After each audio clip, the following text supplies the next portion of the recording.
قرآن عظیم میں اللہ رب العزت ارشاد فرماتا ہے وَقَلِيلٌ مِّنْ عِبَادِيَ الشَّكُورُ، میرے بندوں میں شکر کرنے والے بہت کم ہیں۔ اور یہ بات صحیح ہے کہ بندے پر بے شمار نعمتیں اللہ تعالیٰ عطا کیا ہے، بے شمار ہیں۔ وَإِن تَعُدُّوا نِعْمَتَ اللَّهِ لَا تُحْصُوهَا، اگر تم اللہ کی نعمتوں کو گننا چاہو گے تو شمار نہیں کر سکو گے۔ شیخ سعدی رحمۃ اللہ تعالیٰ علیہ فرماتے ہیں کہ تمہارا ایک سانس لینا بھی نعمت ہے، سانس کا باہر نکالنا بھی نعمت ہے، اور اگر صرف سانسوں کی نعمتوں کا شکر ادا کرنے پر بندہ بیٹھ جائے تو پوری عمر اس کی تمام ہو جائے۔ باقی نعمتوں کا کیا ہے؟ بے شمار نعمتوں سے نوازا ہے اللہ تعالیٰ نے، لیکن انسان کی فطرت میں یہ بھی ہے کہ کبھی ایک چیز کی کمی محسوس ہوتی ہے تو وہ واویلا مچاتا ہے، بہت شور کرتا ہے کہ مجھے یہ تکلیف ہوئی، وہ تکلیف ہوئی۔ اس کے صحت کے زمانے کو وہ یاد نہیں کرتا، مصیبت کے زمانے کو بہت جلدی یاد کرتا ہے۔ اسی لیے شکر گزار بندے بہت کم ہیں۔ عادت یہ ڈال لیں جب مصیبت آئے، کوئی تکلیف آئے تو ہمارے اندر یہ احساس پیدا ہو جائے کہ میرے گناہ اس سے بھی بڑی مصیبت کے لائق تھے، اللہ نے کم مصیبت عطا کی۔ جب کوئی بیمار ہو جائے، جب کبھی کسی آفت میں مبتلا ہو جائے تو یقیناً درد تو ہوتا ہے، آدمی سہن نہیں کر پاتا، لیکن احساس دل میں یہ پیدا کرے اگر وہ انصاف کرنے پر آئے رب تبارک و تعالیٰ میرے ہر گناہ کے بدلے بڑی بڑی سزائیں دے سکتا ہے، میں چھوٹی سی سزا میں ملوث ہوں، اللہ کریم اس کا شکر ہے۔ اسی طرح سے میرے عزیزو، ایک بات میں آپ کو بتاتا ہوں، خاص طور پر ہمارے قید کے زمانے میں بہت سارے ایسے قیدی جیل کے اندر جانے کے بعد ان کے حالات ایسے ہو جاتے ہیں، وہ نا امید اور مایوس ہو کر کفریہ جملے بکنے لگ جاتے ہیں۔ ان کے حالات ایسے ہو جاتے ہیں کوئی خدا نہیں، اگر ہوتا تو ہماری سنتا۔ بہت کچھ عبادتیں بھی کرتے ہیں، نہیں جب قبول ہوتی ہے تو مایوس ہو جاتے ہیں۔ تو یہ تو اندر کے حالات ہیں، باہر بھی کسی کے ساتھ ایسا ہو سکتا ہے۔ میں تو 10 سال سے دعا کر رہا ہوں، اولاد ہی نہیں ہوئی، کوئی یہ کہتا ہے۔ شادی ہو گئی، 10 سال ہو گئے، بچے نہیں ہو رہے ہیں۔ کوئی یہ کہتا ہے کہ میری بیٹی کا رشتہ ہی نہیں ہو رہا، ہر وظیفہ کر لیا، ہر دعا کر لیا، پھر یہاں سے نا امیدی، نا شکری۔ یہ جملے انسان کو کہاں تک پہنچا دیتے ہیں۔ ایک بات میں آپ کو بتاؤں، مولا علی کرم اللہ وجہہ الکریم کی یہ حکمت بھری بات ہے، ارشاد فرماتے ہیں جب کبھی مصیبت آئے اللہ کی طرف سے تو یہ امتحان ہے یا سزا ہے، کیسے پتا چلے؟ ظاہر سی بات ہے، ہر کوئی یہ کہتا ہے یہ تو اللہ کی طرف سے امتحان ہے، آزمائش۔ ہم بھی اندر تھے تو یہ بار بار احساس دلایا جاتا تھا، اور بعض لوگ یہ کہتے تھے کہ اللہ کی طرف سے آزمائش ہے، امتحان ہے، اس کو گزار لیجیے۔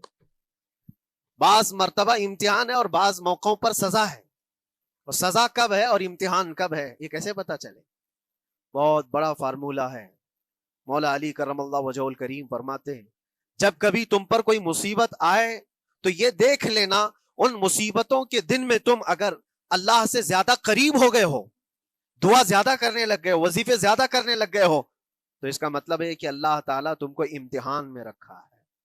اور اگر مصیبتوں کے آنے کے بعد بندہ دور ہو جاتا ہے اللہ سے، پھر وہ بفر جاتا ہے، گناہ زیادہ کرنے لگتا ہے، تو سمجھ لو یہ سزا میں ملوث ہے۔ اب سب کی زندگی میں یہ مصیبتیں جب آتی ہیں تو خود اپنے آپ کو ریئلائز کرے، احساس کر کے دیکھے کہ مصیبت آئی ہے تو میرے ہاتھ میں تسبیح آ گئی یا پھر گالی گلوچ؟ مصیبت یا آفت آئی ہے میرے گھر پر تو میں عبادت اور نماز کی طرف زیادہ جا رہا ہوں یا پھر عیش و عشرت کی طرف زیادہ جا رہا ہوں؟ تو تمہیں خود پتا چل جائے گا کہ تم اللہ کی طرف سے امتحان میں ہو یا پھر سزا میں ہو۔ میرے عزیزو، بہت مقامات ایسے ہیں جہاں پر بظاہر مصیبت کی حکمت ہمیں نہیں معلوم ہوتی کہ کیوں آئی یہ مصیبت، کیوں دی گئی ہے ہمیں ایسی تکلیف۔ اسی کا نام تقدیر ہے کہ اللہ تعالیٰ کے لکھے ہوئے پر راضی رہنا یہ مومن کی شان ہے۔ مومن کو ہمہ وقت اللہ تبارک و تعالیٰ کی طرف سے لکھی ہوئی اس تقدیر پر راضی رہنا ہے۔ آپ کو میں ایک بات بتا دوں، حضرت ابو جندل ایک صحابی ہیں، مکہ مکرمہ میں ایمان لائے۔ رسول پاک صلی اللہ تعالیٰ علیہ وسلم جب ابھی مکہ میں تھے، اس وقت غریب صحابہ کو کفار مکہ، مشرکین مکہ کس طرح سے پکڑ کر مارتے تھے، کیسے کیسی سزائیں دیا کرتے تھے۔ اسی اسنا میں اللہ کے نبی صلی اللہ علیہ وسلم ہجرت کر کے مدینہ تشریف لے گئے، لیکن جو ابو جندل تھے یہ قید میں تھے، قید میں تھے, ان کا باپ خود ان کو قید میں رکھا ہوا تھا, اور ایسی قید کہ زنجیریں بندھی ہوئی رہتی تھی, مسلسل کئی سال گزر گئے. حضور پاک صلی اللہ تعالی علیہ وسلم کی ہجرت کے 6 سال گزر جانے کے بعد 7واں سال تھا جب آپ کو بتاؤں حدیبیہ کا وہ منظر پیش آیا جس کو صلح حدیبیہ کہا جاتا ہے. تقریباً 1400 صحابہ کے ساتھ رسول کریم صلی اللہ تعالی علیہ وسلم عمرہ کرنے کے لیے آئے, لیکن اس وقت مکہ کے کفار و مشرکین مکہ سے تقریباً 35 کلومیٹر باہر دور آپ کا راستہ روک لیا, کہا ہم آپ کو عمرہ کرنے نہیں دیں گے, آپ کے اصحاب کو, آپ کے صحابہ کو ہم مکہ میں انٹر ہونے نہیں دیں گے. جنگ جیسی نوبت آ گئی تھی, لیکن حضور پاک صلی اللہ تعالی علیہ وسلم اور صحابہ احرام پہن کر کے عمرہ کرنے کے لیے آئے. تو پھر درمیانی راستہ یہ اختیار کیا گیا. حضور پاک صلی اللہ علیہ وسلم نے فرمایا کہ ہم صلح کر لیتے ہیں, کچھ ایگریمنٹ ہو جائے ہمارے اور تمہارے درمیان, جنگ نہیں کریں گے, آج سے جنگ بندی ہو جائے. تو کفار مکہ اس بات پر راضی ہوئے, اور اس کے بعد صلح جس کو کہتے ہیں صلح حدیبیہ, یہ بہت مشہور ہے. صلح حدیبیہ ہوئی, اس میں سارے پوائنٹس جو لکھے گئے تھے ایگریمنٹ کے اندر وہ سب مکہ والوں کی حمایت میں زیادہ تھے. دبا کر کے انہوں نے صلح کی تھی اس طرح سے ان کے نظام کے مطابق, یعنی اگر کوئی مکہ سے بھاگ کر مدینے جائے تو انہوں نے ایگریمنٹ میں لکھایا تھا کہ آپ کو وہ شخص ہمیں واپس کرنا پڑے گا, اور اگر مدینے سے کوئی بھاگ کر ہمارے پاس آئے تو ہم اس کو اپنے پاس رکھیں گے, ہم باہر واپس نہیں بھیجیں گے. تمہارا کوئی آدمی ہمارے پاس آ گیا بھاگ کر کے, یا ہمارا ہی وہاں رہنے والا کوئی آدمی آ گیا آپ کی امان سے نکل کر کے, تو ہم اس کو اپنے پاس رکھیں گے. ایسی بہت ساری شرطیں تھیں. میں کیوں کہہ رہا ہوں, یہ بات سن لیجیے. یہ صلح حدیبیہ ہو گئی, ایگریمنٹ ابھی لکھا جانا تھا. وہ ابو جندل صحابی جو کئی سالوں سے مکہ میں قید میں تھے, زنجیریں توڑ کر کے وہ باہر نکل آئے, اور جب ان کو یہ خبر ملی کہ مکہ سے 35 کلومیٹر دور اللہ کے نبی صلی اللہ تعالی علیہ وسلم اپنے صحابہ کے ساتھ پڑاؤ ڈالے ہوئے ہیں اور تشریف لانے والے ہیں, کسی طرح بچ بچاتے ہوئے وہ وہاں پہنچ گئے حدیبیہ کے مقام پر. جیسے ہی وہ پہنچے صحابہ میں ایک شور ہو گیا. صحابہ جانتے تھے کہ کتنے سالوں سے ابو جندل قید میں ہے, طرح طرح کی اذیتیں اٹھاتا ہے, بہت مصیبتیں اٹھائی ہیں ابو جندل. دیکھا ان کے جسم پر پورے زخموں کے نشان تھے, ہاتھوں اور پیروں میں زنجیریں لٹکی ہوئی تھیں. وہ اسی حالت میں صحابہ کے پاس آ گئے. صحابہ سب نے سینے سے سینہ لگایا, استقبال کیا. ابو جندل تم آ گئے ہمارے پاس, آ گئے. اب بات سنو, بڑی حیرت کی ہے. ایگریمنٹ لکھا جا رہا تھا اور ابو جندل مکہ سے فرار ہو کر کے آئے تھے. ابو جندل کا جو باپ ہے اور دوسرے جو رئیس مکہ کے تھے, قریش کے سردار, سبوں نے ہاتھ روک لیا اور کہا ہمارا ایک آدمی بھاگ کر آپ کے پاس آیا ہے, ایگریمنٹ کے مطابق اس کو آپ ہمیں واپس کرنا ہوگا, واپس لوٹانا ہوگا. مکہ میں رہنے والا شخص آپ کے پاس آیا ہے, وہ ہمارا قیدی ہے. حضور پاک صلی اللہ تعالی علیہ وسلم نے فرمایا ابھی تو لکھا نہیں گیا, اس سے پہلے وہ آیا ہے, چھوڑ دو اس کو, اس کے بعد جو بھی ہوگا اس پر عمل کریں گے. مکہ والوں نے کہا نہیں, ہم نہیں مانتے اس چیز کو. حضور پاک صلی اللہ تعالی علیہ وسلم نے یہاں تک فرمایا اس ایک شخص کو میری ضمانت میں دے دو, باقی تمہاری ساری شرطیں منظور کر لی جائیں گی. وہ رحمت للعالمین. نبی اکرم صلی اللہ تعالی علیہ وسلم اپنے غلاموں پر رحم کیسے نہ کریں. جب ان حالات میں دیکھا ابو جندل کو, تو صحابہ بھی حضور کے پاس آئے اور کہا یا رسول اللہ صلی اللہ علیہ وسلم صلح کیوں کر رہے ہیں, ان کے ساتھ جنگ کریں گے ہم ان کو, ہم نے بدر میں, احد میں, خندق میں ان کے ساتھ جو مقابلے کی ہمیں تجربہ ہے, ہم ان کے پرخچے اڑا دیں گے, آپ اجازت دیں ہم جنگ کریں گے. اللہ کے نبی فرماتے ہیں میں جو دیکھ رہا ہوں وہ تم نہیں دیکھ رہے ہو, اللہ کا حکم نہیں ہے جنگ کرنے کا, صلح ہے. صلح ہو گئی, لکھا جا رہا تھا, اور یہ ابو جندل آئے. آپ جب حضور پاک صلی اللہ تعالی علیہ وسلم نے فرمایا ٹھیک ہے ایگریمنٹ کے مطابق ابو جندل کو مکہ واپس بھیجنا پڑے گا, اتنا فرمایا تھا حضور نے, ابو جندل دھاڑے مار مار کر رونے لگے, اور صحابہ کو جا کر کے اپنے زخم دکھانے لگے کہ دیکھو مجھے واپس بھیجا جا رہا ہے, مجھے واپس بھیجا جا رہا ہے. تو صحابہ کے اندر بھی جوش تھا. اپنا آدمی جب کوئی اتنا مظلوم ہو, اتنا مار کھایا ہو, اور پھر واپس انہی ظالموں کے سامنے اس کو بھیجا جانا ہو, تو کیا کیفیت ہوگی. تو وہ ابو جندل سارے صحابہ کے بیچ میں چھپ چھپاتے ہوئے رو رہے تھے. اللہ کے نبی صلی اللہ علیہ وسلم تشریف لائے اور فرمایا ابو جندل میں کہہ رہا ہوں واپس چلے جاؤ, واپس جاؤ, مکہ جاؤ. تو انہوں نے کہا یا رسول اللہ صلی اللہ علیہ وسلم ان زخموں کے ساتھ واپس جاؤں. اللہ کے نبی صلی اللہ علیہ وسلم نے فرمایا ہاں ابو جندل, اللہ کی مرضی یہی ہے. اور اللہ کا نبی وہی کہتا ہے جو اللہ کی مرضی ہوتی ہے. یہ میں کہہ رہا ہوں بظاہر تکلیفوں کی حکمت ہمیں معلوم نہیں ہوتی، لیکن ہمیں عمل کرنا چاہیے. نبی پاک صلی اللہ تعالی علیہ وسلم کا جب حکم ہوا، ابو جندل انہی زنجیروں کے ساتھ ان کے باپ کے حوالے کر دیے گئے. وہ گھسیٹتے ہوئے لے جا رہا تھا، گھسیٹتے ہوئے واپس انہی قیدیوں کی طرح لے جا رہا تھا. سب کی آنکھوں میں آنسو تھے، لیکن حکمت الہی کیا ہے یہ کون جانتا ہے. بظاہر اللہ تبارک و تعالیٰ کی طرف سے یہ دی ہوئی آزمائشیں، یہ تکلیفیں، اس کی حکمت وہ بہتر جانتا ہے. جب ابو جندل کو واپس کیا گیا، ایک سوال اٹھتا ہے میرے عزیزو. یہ میں قید کی حالت میں رہ کر کے ایک شخص نے مجھ سے سوال کیا تھا، آپ تو اللہ کے نبی صلی اللہ تعالیٰ علیہ وسلم کی ناموس کی بات کرتے ہو، حضور کی محبت کی بات کرتے ہو، ان کے عشق کی بات کرتے ہو، اور یہ بھی کہتے ہو کہ نبی پاک صلی اللہ تعالیٰ علیہ وسلم دستگیری کرتے ہیں، اپنے غلاموں کی مدد کرتے ہیں، تو اتنے دنوں سے کیا آپ نے حضور کو نہیں پکارا؟ کیا رسول پاک صلی اللہ تعالیٰ علیہ وسلم سے محبت اور عشق کی بات کے بعد آپ نے بھیک نہیں مانگی؟ اس وقت یہ واقعہ یاد آیا. میں تو ابو جندل کے پاؤں کے ناخن کی مٹی کے برابر بھی نہیں.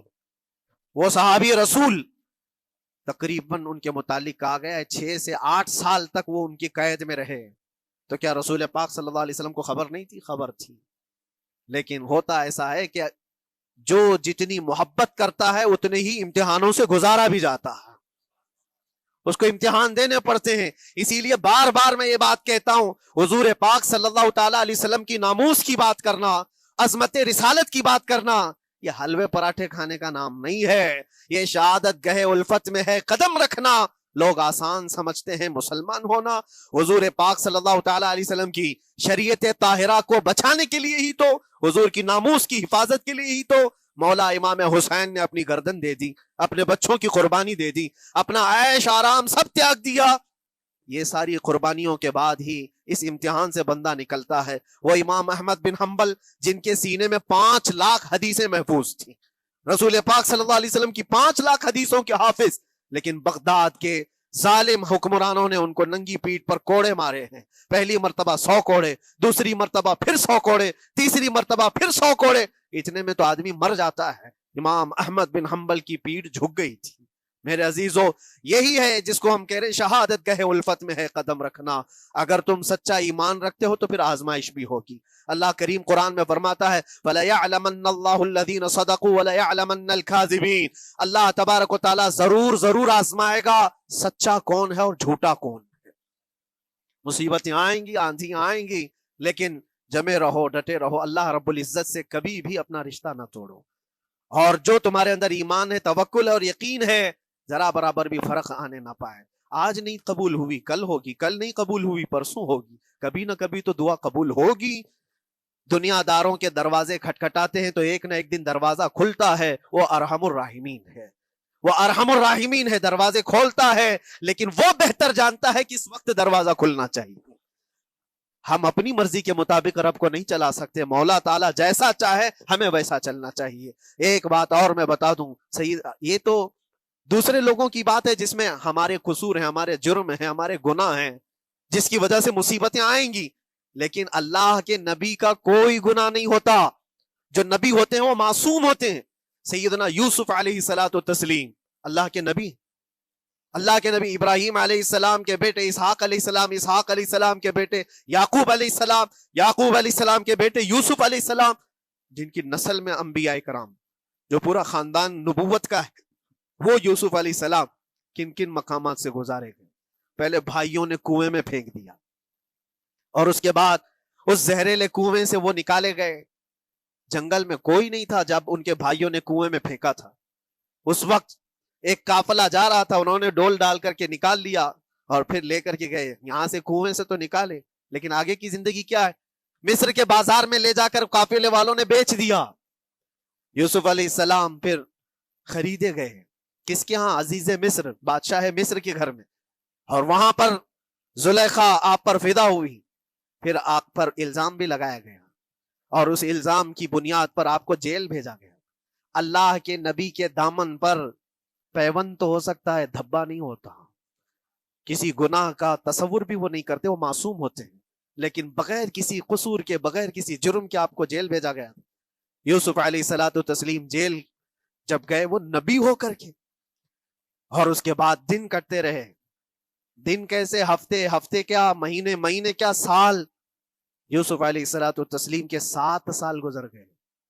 جب کبھی کسی انوسنٹ کو، بے قصور آدمی کو تکلیف دی جاتی ہے تو اس کو احساس زیادہ ہوتا ہے، اور جرم کی وجہ سے جب کوئی تکلیف میں آتا ہے تو کمپرومائز کر لیتا ہے، میں ایسا غلطی کیا تھا مجھے یہ جھیلنا پڑ رہا ہے، لیکن جس کا جرم ہی نہیں، نہ کردہ گناہ کی سزا جب دی جاتی ہے بندہ بہت بکھر جاتا ہے، ٹوٹ جاتا ہے۔ لیکن وہ اللہ کے نبی تھے، توکل کیسا تھا، یقین کیسا تھا، صبر کے ساتھ نکالے۔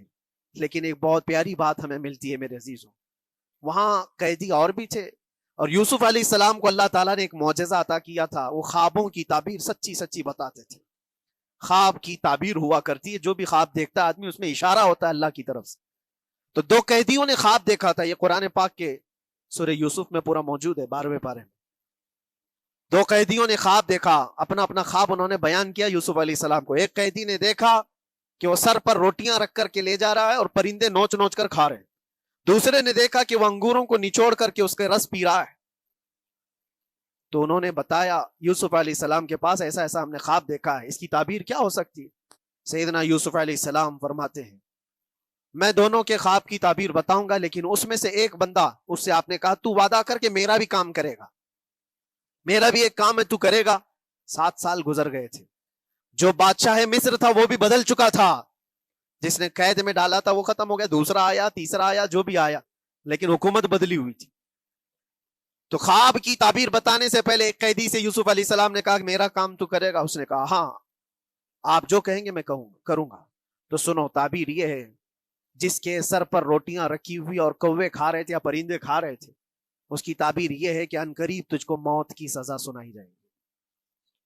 وہ غمگین تھا، دوسرے سے کہا تو انگور کے رس نچوڑ کر پی رہا تھا، تیرے خواب کی تعبیر یہ ہے کہ عنقریب تجھ کو رہا کر دیا جائے گا، تو آزاد ہوگا، اور تجھ سے ہی میرا کام یہ ہے کہ آزاد ہو کر جائے گا تو تو موجودہ وقت کے جو بادشاہ ہے شاید اس کی فوج میں شامل ہو جائے یا اس کے سپاہیوں میں، وزیروں میں، تو میری یہ بات اس تک پہنچا دینا، پچھلے 7 سالوں سے بے گناہ بے قصور ایک قیدی اندر ہے، اس کو آزاد کر دیا جائے، اس کو آزاد کر دیا جائے۔ اس نے کہا بالکل، اگر میں چھوٹا تو آپ کا ایک کام ضرور کروں گا۔